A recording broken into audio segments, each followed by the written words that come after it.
I, 52 male, and my ex, Tracy, 50 female, have 3 children. Michael, 28 male, Linda, 25 female, and Victoria, 23 female. We split because Tracy had an affair with Stan, 55 male, to whom she's now married. We never shared the reason for the divorce with the kids, as I didn't want them to blame either of us. This backfired, as the kids saw their mom move out of the house into a small apartment, and I kept living in the house and remarried 2 years after the divorce. So they saw me as the bad guy. Stan and Tracy let them do whatever they wanted, and I had to be the disciplinarian who ensured homework was done, appointments were made, and deadlines were met. My 2 oldest eventually realized that I was not the bad guy. My son, when he found out that his mother had put nothing away for college for him, as outlined in our divorce decree, and told him to take out loans. My daughter, when she realized that her grades were going to keep her out of her desired program in school. My youngest never came around, so it was a surprise when her boyfriend asked me for my blessing to ask for her hand. When I expressed that I didn't think she'd care about my blessing, he said she insisted on it. She began spending time with me, being polite to my wife, and it felt wonderful to have my daughter back. So I went with them to book the venue, and they'll be getting married next summer.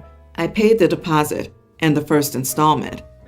I noticed that she was becoming less communicative again recently, ignoring my text or giving one-word replies and not coming over as much. On Monday, my son sent me a post on Instagram. My youngest had a weekend engagement party to which I wasn't invited. One of the photos was of her with Stan, and it read, "Anyone can be a father. It takes a real man to be a dad. This amazing guy has been my dad for 15 years, even though he didn't have to be. I'm blessed to have him walk me down the aisle next year. Hashtag daddy's girl. Hashtag future Mrs. X." My kids had everything their entire lives because I never let them go without. Even when they wouldn't talk to me, I made sure their needs were met. So I texted Tracy to ask why I wasn't included. She replied that Victoria didn't want my wife there because she wanted a drama-free day. My wife has never started drama in her life, so I asked if Stan and I would both be walking her down the aisle. Tracy didn't respond, but Victoria called me to ask me what my problem was. I repeated my question, and she replied that no, Stan, her dad, would be walking her down the aisle. I told her if that's what she wanted, I would be okay with it. I told her to let Stan know the next payment for the wedding is due in 3 months. Stan and Tracy do not have the money for this wedding and think I'm being an idiot. Linda says if I do this, Victoria will never speak to me again. Michael's on my side. Not the idiot. If you aren't her dad, then why would you pay for the wedding? And here's a novel idea. The bride and groom can pay for the wedding instead of the parents. And maybe it's time you told your kids the real reason behind the divorce. Don't hide things from your kids when you divorce. As a kid whose parents did this, it leads to nothing but badness. Victoria strategically resumed contact for a brief period to ensure OP pays towards the wedding, the same one in which her dad, Stan, will walk her down the aisle. She's a bad egg, and it would be a good thing if she stops talking to OP after this. Can OP cancel the venue and get a refund? If yes, please do. If the OP tells his kid the real reason behind the divorce, it may not end as he hopes. If she even chooses to believe it, Victoria might feel betrayed by all of her parents. Victoria has decided that she's a victim here. Unfortunately, some people find it easier to be a victim than to be responsible for their own choices in life. Disagree. The truth about your divorce was ugly and unflattering to Tracy, so you agreed to hide it forever, OP. Not just till the kids got grown, but forever. That decision has bitten you in the butt and cost you your relationship with at least one of your adult kids. Please sit down with Linda and Michael and tell them the truth about the divorce. My husband, 36, and I, 28 female, have been together for 6 years, married almost 3. Over the past couple of months, I've raised the topic of a time frame for having children, which he always brushes off. When I confronted him recently about this dismissive behavior, he told me that having children would be too much work for him, e.g. doesn't want to change diapers, tend to a crying baby at 3 a.m., etc. The only way he would agree to it is if he could have a second wife to help. He's Muslim and this is allowed in Islam, or if we adopted older children, preteen to teen, because they're more independent and can do fun things with him, like play video games. I would not agree with this, because I don't think wanting a gaming partner is the right reason to adopt a child. I told him I had no intention of agreeing to this second wife plan either, and he stated that I'm not being realistic about how hard it is to raise children, and I want him to be miserable. I asked him why he never told me he wanted a second wife before. I would have never married him if I knew, and he said that it only became a necessity for him when I started to bring up having kids. He claims that the first month we met, I had told him I didn't want kids. I don't recall that, as it's been years, but I had expressed interest several times over the years, even before we got married. So it's evident that even if that was something I said once, I've changed my mind. I explained to him that if he's not on board with raising children in a monogamous relationship where he's an active parent, the only option would be for me to file for divorce. He says he doesn't want to get divorced and would fight it, and that I should agree to one of the two options he posed. So, am I the idiot? I don't want to get divorced, but I believe he wants another partner and is just using the kids as an excuse. Not the idiot. This is just madness. Don't have babies with this man. The kids are his excuse for the second wife, which sounds like his ultimate goal. So send them the divorce papers and get you a better man. Wow. Offer to get a second husband who wants to have children, and he won't have to worry about childcare at all. What if the second wife wants her kid as well? It just makes more sense to add another man versus another woman. Since his reason is that kids are too much work for two people, he should snap that compromise right up. Since it's only about extra help and not at all about misogyny. He sounds immature and selfish. I would divorce him. Raising kids is hard, but that doesn't mean you get a second spouse to make up for him not wanting to take care of his children. He doesn't want to be a parent if he thinks it's too much work for him. And honestly, I wouldn't want kids with a partner that considers them an inconvenience. Not everyone's meant to be a parent, and that's okay. But telling you to agree to a second wife or adopt older children because he doesn't want to take care of a baby is not okay. Not the idiot, OP. Get out of that marriage. It sounds exhausting. My sister and I are both pregnant at the same time. She's 30 and I'm 24. She has a toddler daughter and is expecting a boy this time. She announced her son's name in April and told everyone that the name was set in stone, so feel free to use the name in gifts and stuff if you want. I didn't announce our daughter's name officially yet. Some people know just because I was close enough to them and we were talking names. My sister asked me outright and I told her, it's Oceana, and she was not impressed at all. She asked me what was wrong with a name like Elizabeth, or maybe a little Beatrice or Margaret. I told her nothing for those who like those names, but they're not for my husband or me. She then said there's always Emily, Haley, Anna, and Marie. I told her to stop, that we knew our girl's name before we even knew she was a girl, and it wasn't going to change for her. She went into a Facebook mommy group, shared the name with moms and moms-to-be in there, and wanted people to help her figure out how to change my mind. But instead, she went on a long rant about how my taste in names is terrible and how she's shocked I would like a name like this and that I'm ruining my child's life. I'm rejecting all the beautiful, lovely names of the last several years, and that her Agatha and Eugene will be envied and hated by my child and all future kids of mine for their gorgeous names. Someone I know in the group sent me screenshots of the post. She made sure the post stayed up for over a week with all her complaints and rantings. She also had some people more than willing to help. The last time I saw her was 3 weeks ago, and she gave me more names to consider: Rosemary, Vivian, Francesca, Lillian, Martha, Geraldine, etc. I rolled my eyes and told her to focus on her own kids' names instead of mine, and that she needed to get over it and stop ranting to the world. She told me not to be so dismissive of her, and that I insulted her kids' names, which I did not. I just told her to focus on them. She told me I shouldn't want to name my kids something her family would hate. She told me I was rude to her and that she had genuine concerns. Am I the idiot? Not the idiot. It's not like you're calling your daughter Caligula or MILF, two kids I know. Oceana is unusual, but not awful or offensive. If she doesn't like it, then your daughter could choose to go by Anna, which isn't short for anything. and so no one will think to ask. Your sister needs to butt out. While I'm not a fan of Oceana, I find it better than Agatha or Eugene. Everyone has different naming styles. She should have not gone on the group, shamed you for knowing it would get back to you, and then accused you of insulting her. I'm not sure if this is how your sister typically behaves, or maybe she really was trying to help, but I think she overstepped. She had her chance to name her daughter, and now it's yours.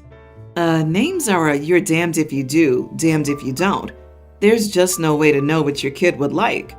I had an insanely common name, 4 other kids in my grade alone at a small school, and I hated it just for its commonness. So pick what makes you happy, but be prepared to support them if they want a name change later in life. I have many grandchildren, but this is about the oldest ones, Jake 18 and Maya 18. They're cousins, not siblings. 18th birthdays are very important in our family. So for Jake's 18th birthday, I told him I would buy him whatever he wanted, as long as it's reasonable, of course. He told me he needed a new phone, so I bought one for him, costing me around $1,000. I also encouraged him to choose other gifts, but he said it was enough. For Maya's 18th birthday, I did the same thing and told her to choose whatever she wanted. She gave me a list of what she wanted, and it cost me about $7,000. I was a bit unsure whether I should buy them, but decided it would be unfair if I didn't buy them because Jake had the same offer and chose not to get anything else. Jake's father, my son, was very angry at Maya's birthday. He said I'm showing favoritism. I tried to explain that I was not because Jake had the same offer. He argued that I raised Maya, her parents worked a lot, and I was basically her babysitter, while I didn't have as much contact with Jake. His mom was a stay-at-home mom, so naturally, Maya would be closer to me, and it would be easier for her to ask me for things. You are the idiot. While you gave them a choice, which is nice, you should have decided that each one of them would get an equal value of gifts. If you spent $1,000 on one, that should have been the cap for the other. No one told you you had to buy all the gifts on Maya's list. You made that choice. I agree it should be equal, but it sits wrong with me to call Grandma an idiot for being a generous gifter. You can see she feels confused and conflicted about what the right thing to do is.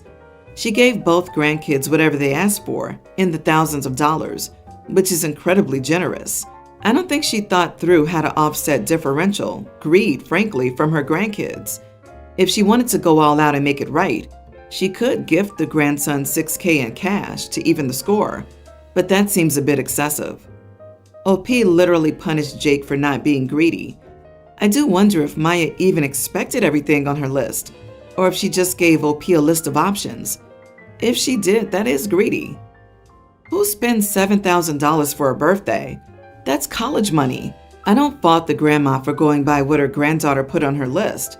Her grandson was offered that and he chose not to. The amount of money spent is ridiculous. Sorry, Grandma, you are way overspending.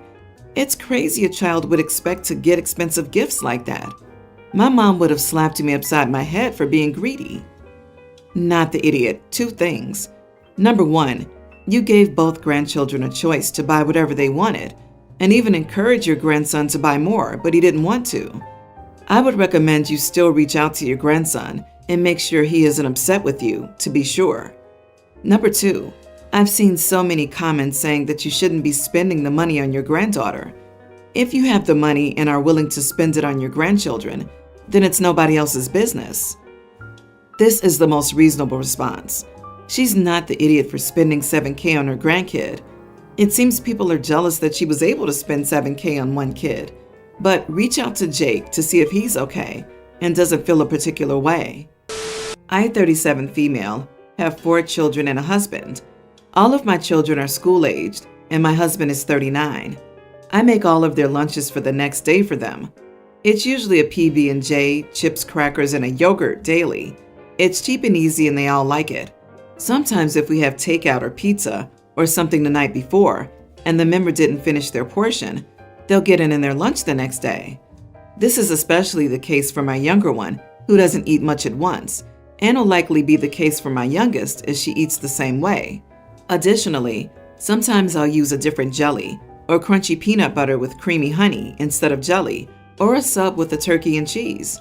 Plus, the side is switched up regularly, and the yogurt flavor is always different. So there's a lot of variety within a sandwich side and yogurt. That said, I understand that having the same thing over and over can get boring. If I'm asked to sub an item and I can, I will. This is why when my oldest started complaining about lunches being boring, in that complaining tone kids use, I wasn't hurt.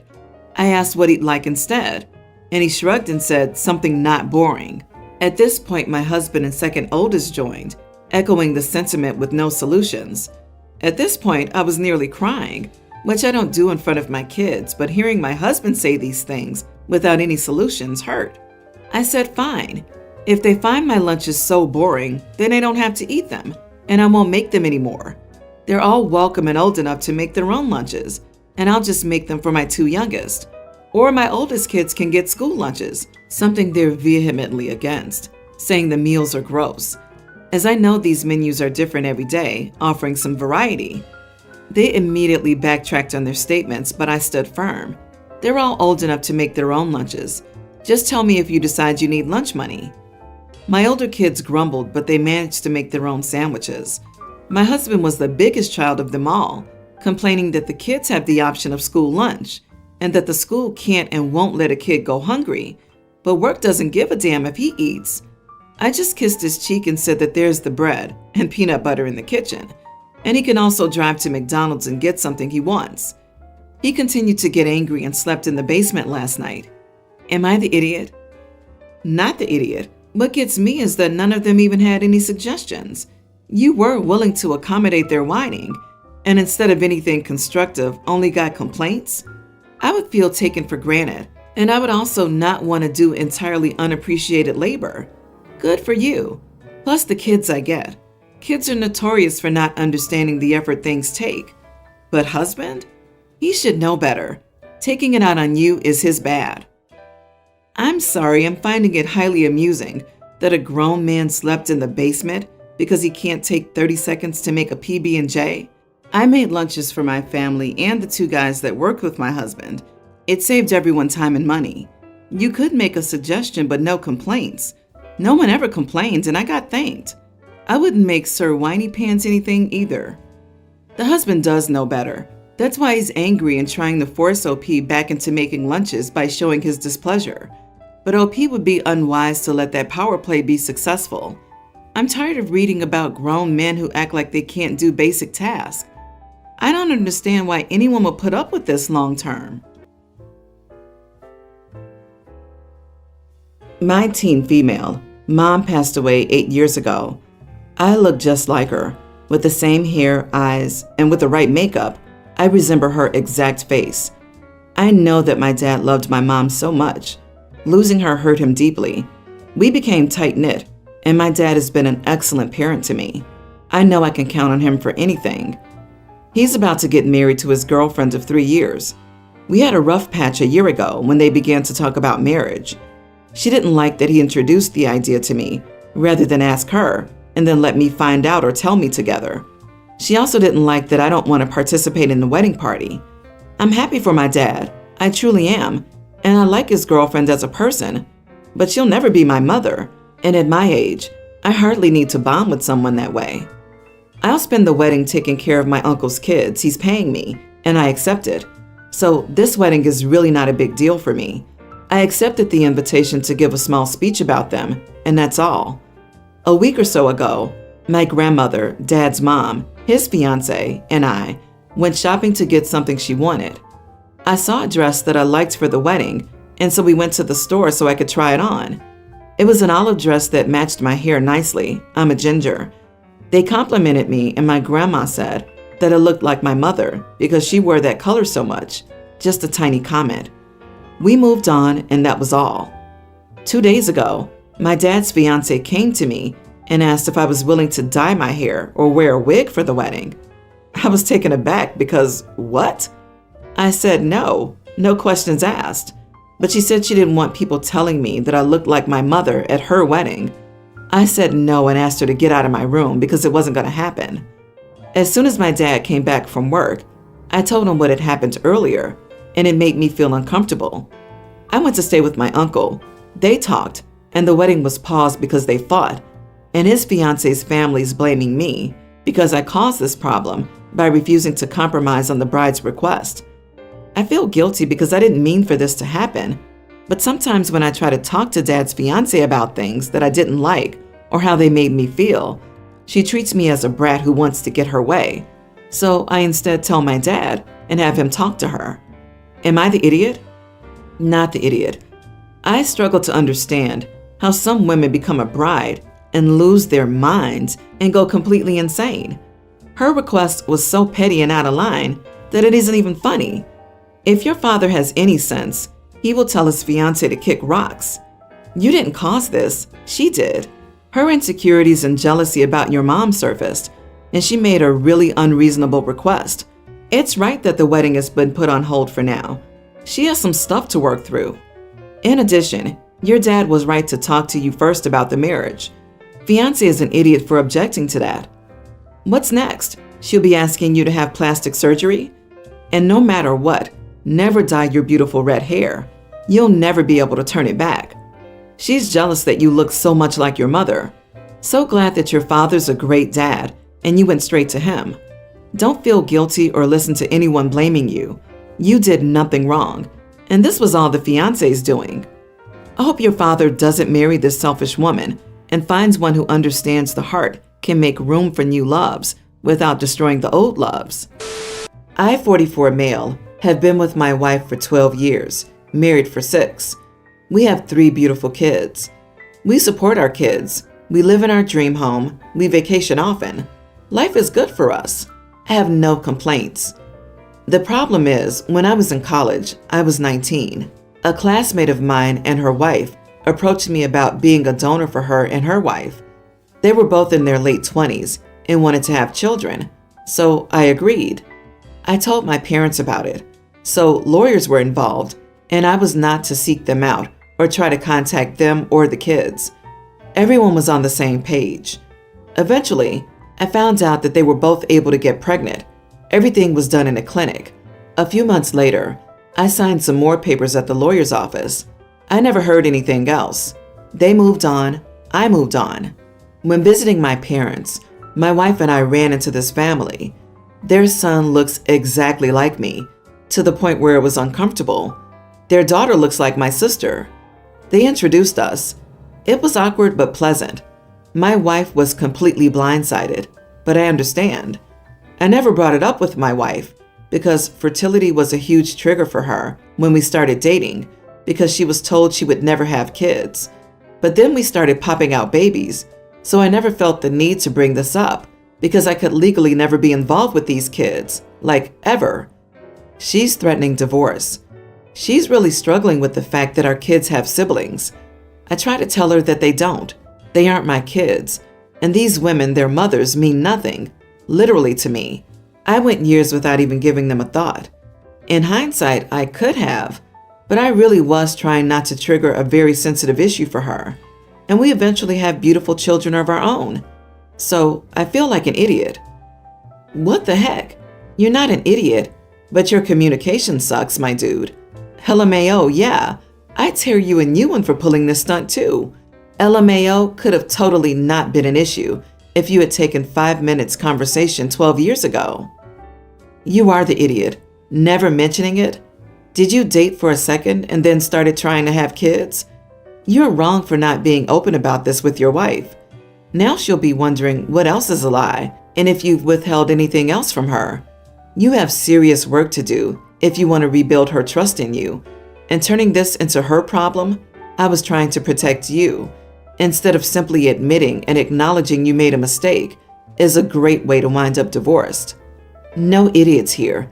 This is a tough one. Legally, you don't have kids, just like most donors don't. But I'm not surprised that your wife is shocked and hurt that she found out by being blindsided. It also makes sense that you wouldn't have wanted to bring it up, since fertility talks triggered her. You were well-intentioned, but she's entitled to her feelings on this. Hopefully some therapy will help. You are the idiot.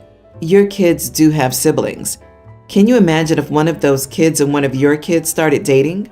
Besides, You never thought that someday they'd come knocking at your door to get to know their biological father? You made decisions without thinking about the consequences on everybody around you. I, 28 male, have been with my lovely girlfriend, 29, for 3 years. We moved in together about a year ago. Aside from this issue, our relationship is perfect. She's a smart, compassionate, and successful woman, and I love her very much. I work part-time, while my girlfriend works full-time as a nurse. As such, I've taken up more chores around the house, including cooking. I love to cook, so I have no issue doing it.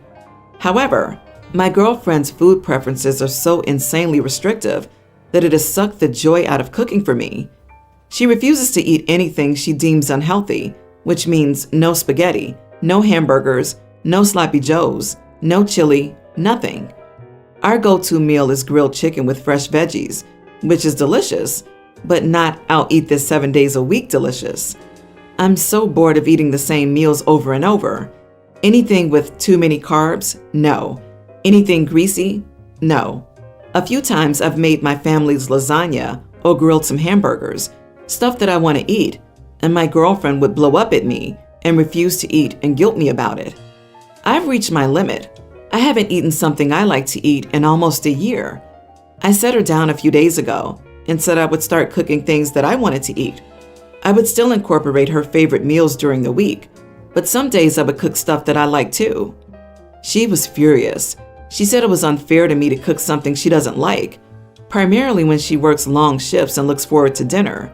She said that we both eat healthy meals, whereas she would not eat unhealthy meals.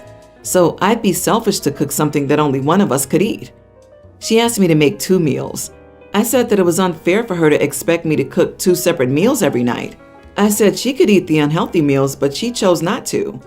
I told her sorry, but if I'm cooking, I want to make the things I like too. She was so upset that she went to stay with her parents. Now she's calling me an idiot, and her family. They all eat only healthy meals. I miss hot dogs and French fries. Am I the idiot? Edit. I also cook and pack my girlfriend's lunch and prepare breakfast on the days that she's home. So I cook 3 times a day on most days. I'm fine with cooking what she wants for breakfast and lunch, but I'd like to have a day or two to choose what we have for dinner. Cooking 2 separate meals is not only time-consuming, but not exactly financially feasible since groceries are expensive, especially the ingredients she needs for her meals.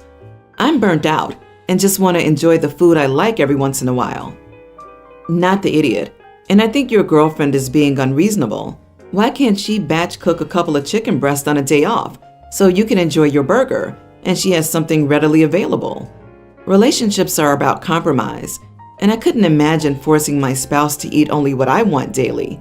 That's unfair, and that's why it makes her the idiot, not the boring meal she chose. Why on Bob's green earth can't your girlfriend eat a leftover dinner? Cook a bit more on one night so she can eat that again the next night, and you can have your frozen pizza. Or why can't your girlfriend cook for herself 1 or 2 days a week on her days off? Or why can't you have your hot dogs and chili for your solo meals since you work part-time? Everyone's the idiot here. Just 2 people who lack the conflict resolution skills necessary for a successful relationship. This kind of sounds like an eating disorder surrounding the obsession with the eating healthy, more than entitlement. OP, but you'll need some real professional help to get past this. You are the idiot if you don't look into eating disorders, because that is exactly what it sounds like. Demonizing food is not healthy. Also, her inflexibility is very telling, among other things. I, 29, live with my pregnant fiance, Sarah, 27, and my cousin, Mira, 18. To make a long story short, I basically raised Mira myself since she was 4 and I was 15. Her parents were extremely negligent, and when I was 20, she moved in with me. While she calls me by my name and calls me her cousin, we basically have a father-daughter relationship. Mira's important to me. She didn't get along with Sarah at first. I think she just hated sharing my attention, but I thought they get along well now. Sarah and I have discussed Mira and her situation.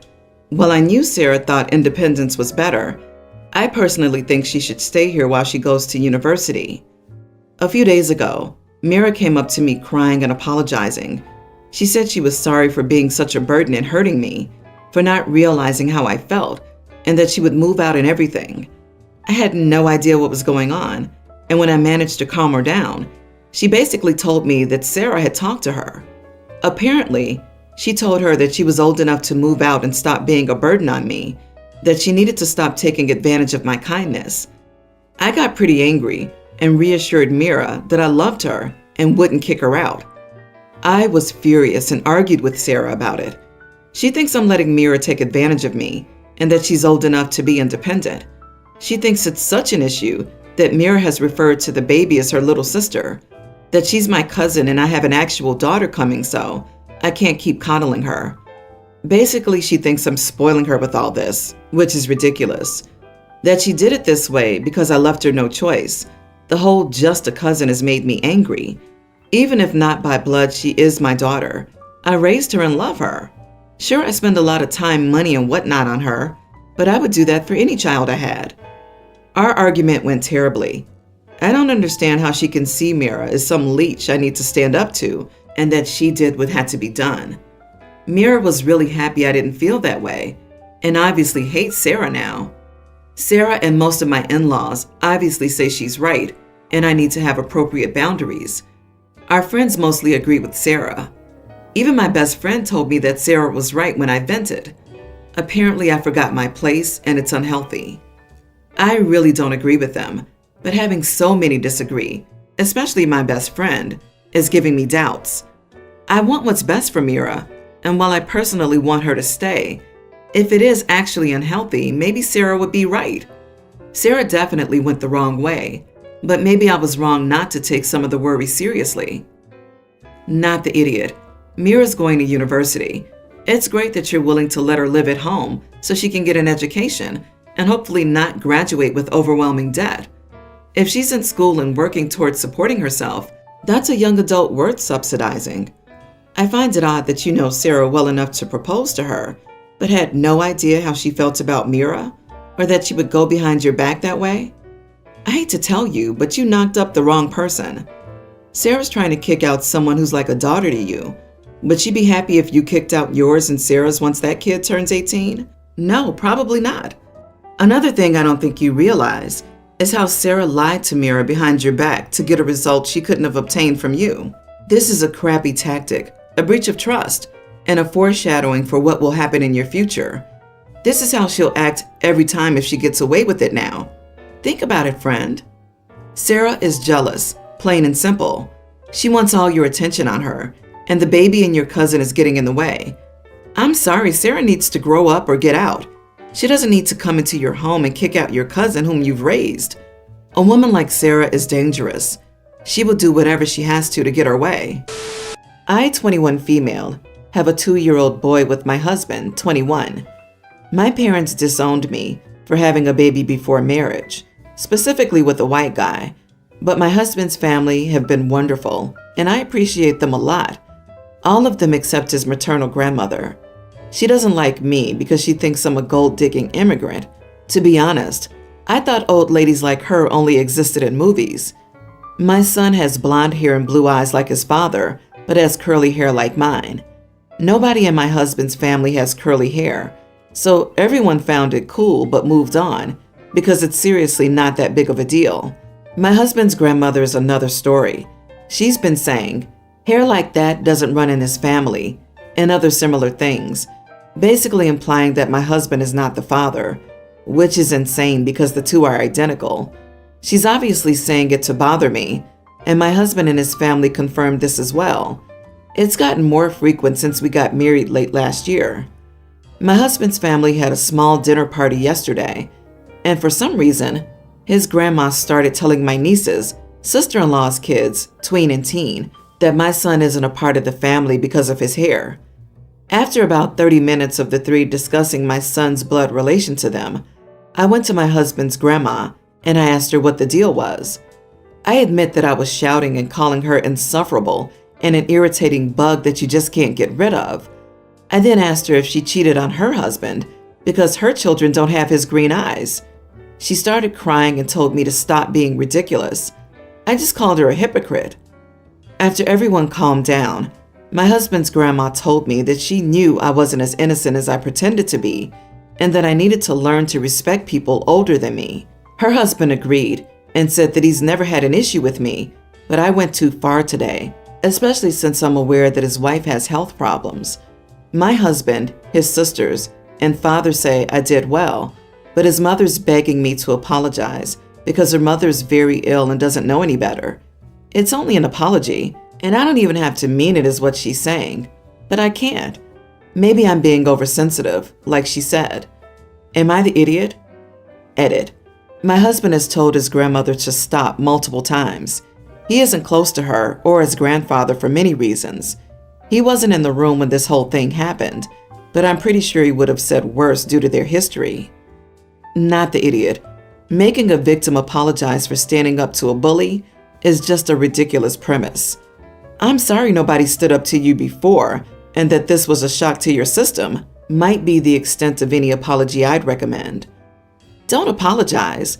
That grandma does not get a free pass because she's sick, and definitely not for being old. She knows what she's saying is wrong. It's hurtful to you and your son, and no one should condone it. Granny needed telling off, and you did that.